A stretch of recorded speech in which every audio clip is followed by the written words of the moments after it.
The moment Jonathan Pierce leaned closer to his wife and quietly asked her to leave the party, something inside her broke in a way no one else in that glittering ballroom could hear, but everyone would soon feel. The music was soft, the chandeliers sparkled above, and laughter echoed across the luxurious hall in Chicago, yet for Abigail Pierce, the world had suddenly turned cold and distant. Her fingers tightened around the edge of her clutch, her smile froze, and her eyes searched his face for even the smallest trace of warmth, but found none. And just as she turned to walk away, humiliated and unseen, an elderly man's voice rose from across the room, strong enough to silence the entire crowd. If you believe in kindness, second chances, and standing up for what is right, take a moment to like, comment, share, and subscribe. Because stories like this remind us that sometimes, one voice can change everything. Jonathan Pierce was a name that carried weight in the business world of the United States. A self-made millionaire in his early 40s, he had built a powerful empire in real estate across Illinois, earning admiration, envy, and respect in equal measure.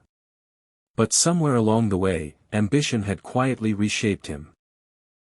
The man who once laughed easily and held doors open for strangers had slowly been replaced by someone sharper, colder, and increasingly concerned with appearances.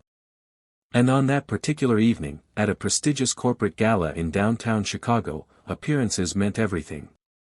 Abigail, his wife of 12 years, had never quite belonged in that world. She had grown up in a modest town in Ohio, raised by a single mother who taught her that kindness mattered more than wealth.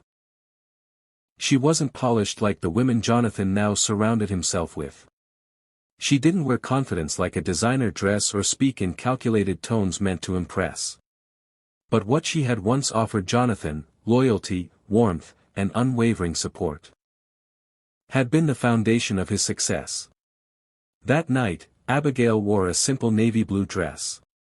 It was elegant in its own quiet way, but it didn't scream luxury. As she walked beside Jonathan into the ballroom, she could already feel the subtle glances, the quiet judgments. Women in shimmering gowns whispered behind delicate hands, their eyes scanning her from head to toe. Men nodded politely but quickly shifted their attention elsewhere. Abigail tried to ignore it, reminding herself that she wasn't there to impress anyone. But Jonathan noticed.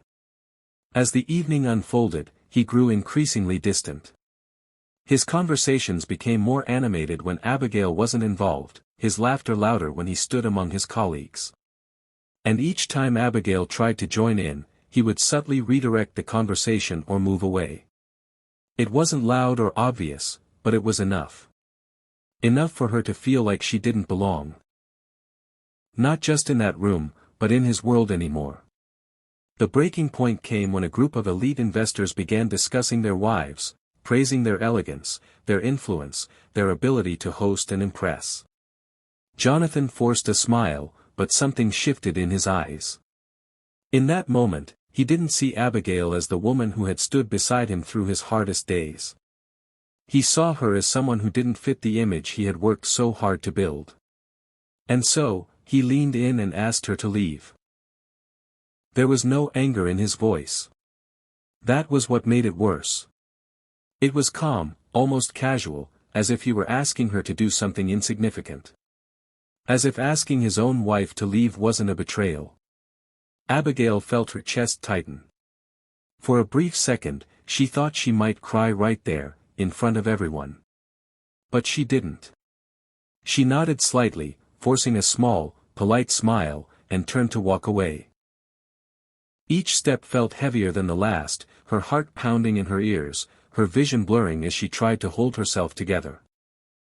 And then, just as she reached the edge of the ballroom, a voice cut through the air. It belonged to an elderly man seated near the center of the room. His name was Harold Whitaker, though few recognized him at first glance. Dressed in a simple suit, he didn't carry the same flashy presence as the others. But when he stood up, something about him commanded attention. Conversations faded, music softened, and all eyes turned toward him. He didn't raise his voice, yet every word he spoke carried weight. He spoke about respect, not the kind that comes from wealth or power, but the kind that is earned through loyalty and love. He spoke about the silent sacrifices that often go unnoticed, about the people who stand beside us when no one else does. And then, without directly naming Jonathan, he described a man who had forgotten the very person who helped him rise. The room grew uncomfortably quiet. Jonathan felt the shift immediately. Eyes began to turn toward him, subtle at first, then unmistakable.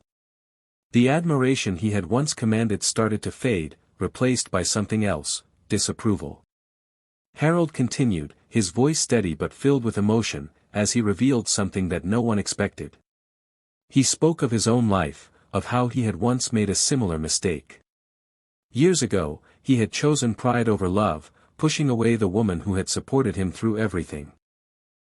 And by the time he realized his mistake, it was too late. She was gone, and no amount of wealth could bring her back.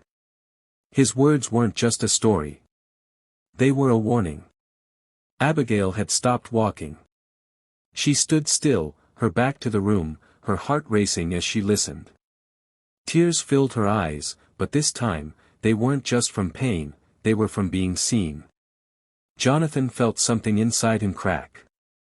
For the first time in years, he wasn't thinking about business deals or public image. He wasn't calculating his next move or trying to impress anyone. He was remembering. Remembering the nights Abigail stayed up with him when he doubted himself. Remembering how she believed in him when no one else did. Remembering the quiet strength she carried, the kind he had taken for granted. And suddenly, the image he had been trying so hard to maintain felt meaningless.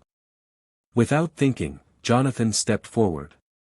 The crowd parted slightly as he walked across the room, his heart pounding with a different kind of fear, the fear of losing something real.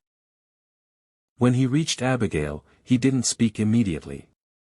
He simply stood there, overwhelmed by the realization of how close he had come to breaking something he could never replace. Slowly, she turned to face him. Her eyes were filled with pain, but also with something else, hope, fragile and uncertain. Jonathan didn't offer excuses. He didn't try to justify his actions. Instead, he did something far more difficult. He admitted he was wrong. The words were simple, but they carried a weight that echoed through the silent room. And in that moment, something shifted, not just between them, but within him. Abigail didn't respond right away. She looked at him, searching for sincerity. And when she found it, truly found it, the tension in her shoulders softened. It wasn't forgiveness, not yet, but it was a step. The guests watched in silence, no longer entertained, but deeply moved. The same room that had once judged Abigail now saw her in a different light, not as someone who didn't belong, but as someone who had been wronged. And Jonathan, for the first time, didn't care what they thought. If this story touched your heart, take a moment to like, comment, and share it with someone who needs this reminder today. Because sometimes, the strongest thing we can do is admit when we're wrong. And before this story ends, I have a special request for you.